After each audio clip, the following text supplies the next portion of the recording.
Domáci boli veľmi otvorení a takí priateľskí. Počas cesty nás osviežili, striekali vodou. Podávali vodu a naši mladí tiež sa vykúpali vo fontáne. Potom my sme zase striekali na druhých ľudí, ktorí nám boli veľmi vďační za to, že sa trošku osviežili, lebo naozaj bolo veľmi horúco.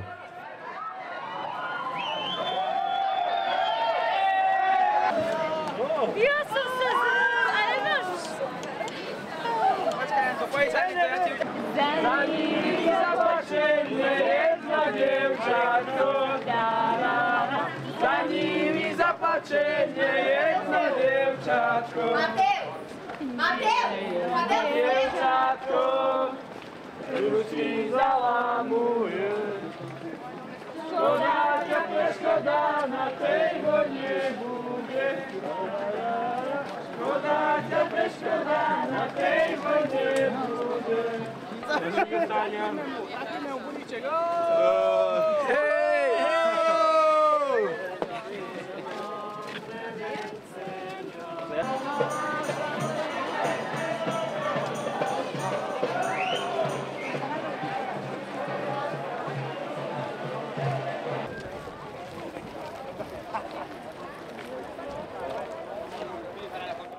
Kráčali sme dosť dlho, až takmer 4 hodiny a my sme neboli zaregistrovaní, tak sme sa dostali úplne do tej poslednej zóny, ale mali sme také miesta vynikajúce pred veľkou televíznou obrazovkou a sme aj dobre počuli.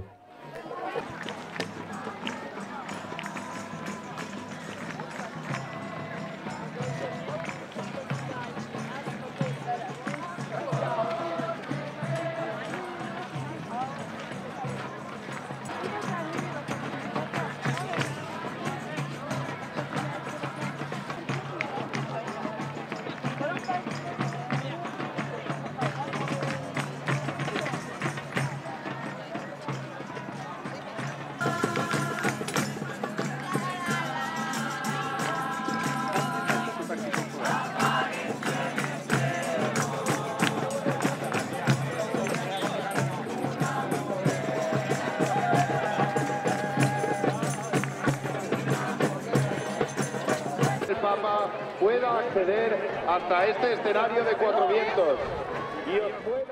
Televízia vlastne ukazovala záber iba z tej zaregistrovanej zóny, kde boli tí ľudia o mnoho bližšie k Svätému Otcovi a nevidno celý ten dav, celé to letisko tých mladých ľudí. Tých ľudí tam bolo naozaj takmer 2,5 milióna, tak ich bolo o mnoho viacej, ako vy teraz vidíte v týchto záberoch. A v tej zaregistrovanej zóne už vôbec nebolo ani kúštičok voľného miesta. Večerná liturgia bola veľmi pekná, žiaľ po tých veľkých horúčavách prišla búrka, tak potom boli nútení organizátori večernú liturgiu prerušiť, zastaviť, trošku skrátili, bol naozaj taký silný vietor, ale potom nakoniec predsa len ju dokončili. Entonces seréis bienaventurados, dichosos, y vuestra alegría contagiará a los demás. Se preguntarán por el secreto de vuestra vida y descubrirán que la roca que sostiene todo el edificio es sobre la que... Mladí ľudia celú noc vlastne bdeli, niektorí sa modlili, bola vo viacerých stanoch vystavená Najsvätejšia sviatosť oltárna, alebo niektorí zase spievali v kruhu, tancovali a sa mnohí mladí ľudia zabávali. Bolo veľmi zaujímavé vidieť tú vynikajúcu atmosféru a zúčastniť sa na tých tancoch tých mladých ľudí z iných krajín, najmä z Južnej Ameriky. Brazílčania boli veľmi takí živí, Taliani, Španieli.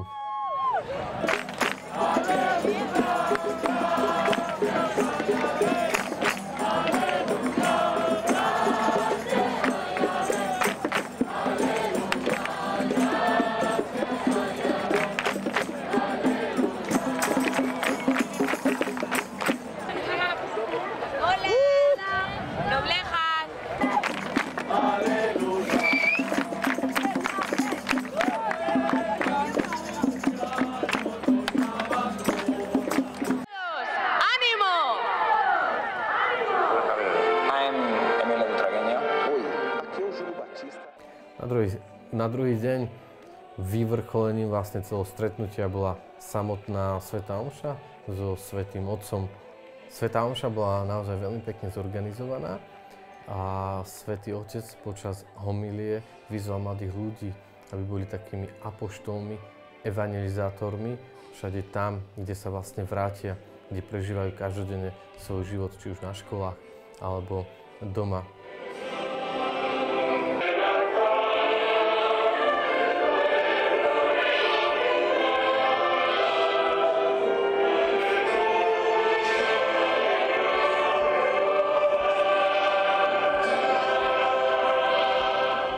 Po svätej omši sme všetci sa chceli vrátiť domov a samozrejme, že to veľké množstvo mladých ľudí, vyše 2,5 milióna ľudí, zrazu všetci šli na metro, tak tam to trošku skolabovalo.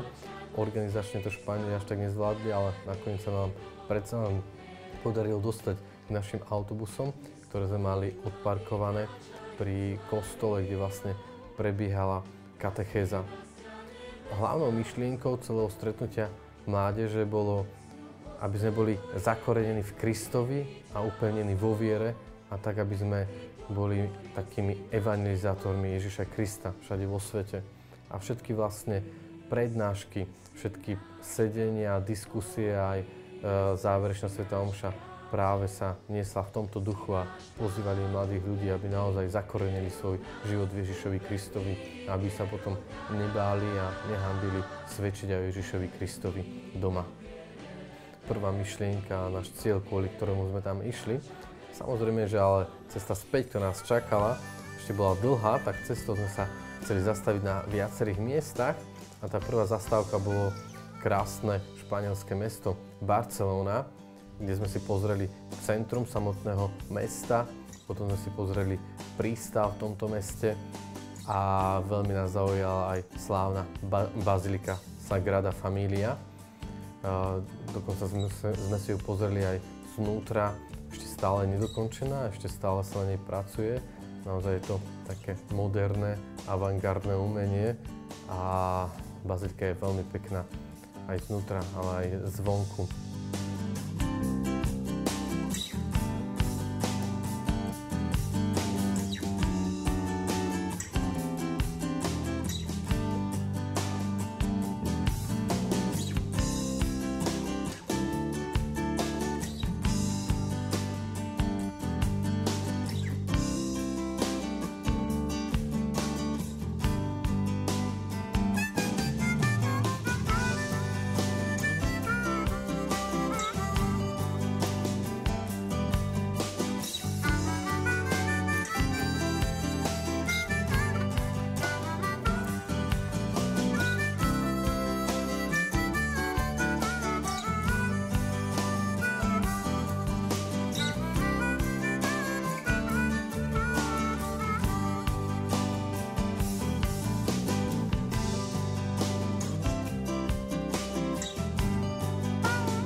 Podvečer sme mali potom svätú omšu v prístave na móle, kde naozaj pri západe slnka to bolo také veľmi silné pre mnohých z nás. Odtiaľto sme sa vybrali do talianskych Alp, kde nás čakala jedna pekná túra v talianskych Ligurských Alpách. Viacerí z nás vlastne tam boli prvýkrát a dosiahli svoj životný rekord, čo sa týka nadmorskej výšky.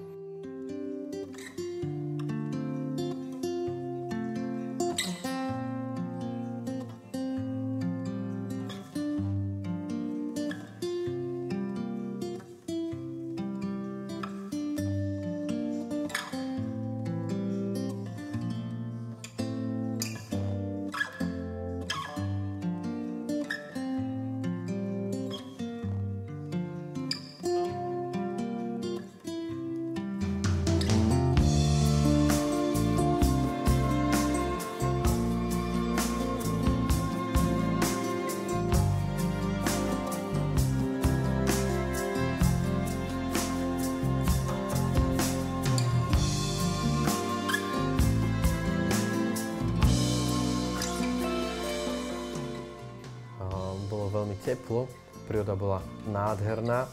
My sme sa dostali až k jednej chate, kde časť z nás, ktorá si už netrúfala, ostala na tejto chate a ostatní ešte vyšli úplne hore na vrchol Montjoya. Veľmi pekný vrchol, taký skalnatý. Tieto Alpy sa už podobajú takmer na také dolomity a majú naozaj podobný charakter, podobný rast dolomitov. Non è possibile, il giorno prima mi dicono tutto prima. C'è da zapestie.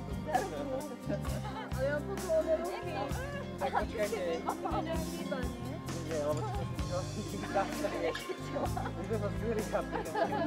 Tak počkajte, až sa ešte aj. Máme ešte raz, ale keď nie, tak sa do zapestie. Z krásnych Alp sme sa presunuli na našu poslednú zastávku a to bolo more, na ktoré sa mladí veľmi tešili. Zastavili sme sa pri Benátkach v Leniane a tam sme v podstate strávili celý deň. Konečne sme si všetci odýchli, sme sa opálili a celý deň sme tam vlastne strávili. Potom nás už čakal návrat na Slovensko, podvečer teda sme vyrazili späť, celú noc sme cestovali a sme prišli do Bratislavy na vlakovú stanicu, kde sme aj začínali celú našu púť, celé naše dobrodružstvo, kde už mnohých čakali rodičia, najbližší, tak sa zvítali a myslím, že sa všetci potešili, že sme sa zdraví a šťastne vrátili domov späť. Tak v prvom rade ma najviac oslovilo, že sme sa stretli so Svätým Otcom, že sme mohli vidieť kus sveta, že sme mohli vidieť toto more, pri ktorom som ja osobne prvýkrát. A ďalej, že sme mohli budovať skvelú partiu s novými ľuďmi a že sme prakticky za minimum dní mohli pochodiť maximum krásnych miest. Prešli sme niekoľko, asi 6 alebo 7 štátov a zažili sme tu naozaj krásne zážitky, na ktoré budeme spomínať asi do konca svojho života. Som rada, že som išla na tento výlet. Poznala som tu veľa pekných ľudí, zaujímavých, nové známosti, veľa skúseností. Už viem, že sa mám naučiť jazyk, prvýkrát v Primori, prvýkrát nedaleko pápeža. Tak mi sa páčilo na tomto, som spoznal veľa nových ľudí. Prvýkrát som bol v Primori a pochopil som, že je to španielská dedina. Pre mňa osobne takým najväčším zážitok celej tej cesty bolo stretnutie so Svätým Otcom, tá záverečná svätá omša, lebo naozaj celá naša púť mala veľmi veľa zastávok, každý deň bol iný, každý deň bol pestrý a veľmi sa mi páčila aj téze, naozaj, komunita bratov téze, modlitby v téze. A to ma veľmi silno oslovilo, ale najviac zo všetkého práve tá svätá omša so Svätým Otcom, kde som mohol ísť aj koncelebrovať a ten pohľad na tých mladých ľudí, ktorí sa spoločne všetci modlia a spoločne naozaj odovzdali svoj život Ježišovi Kristovi.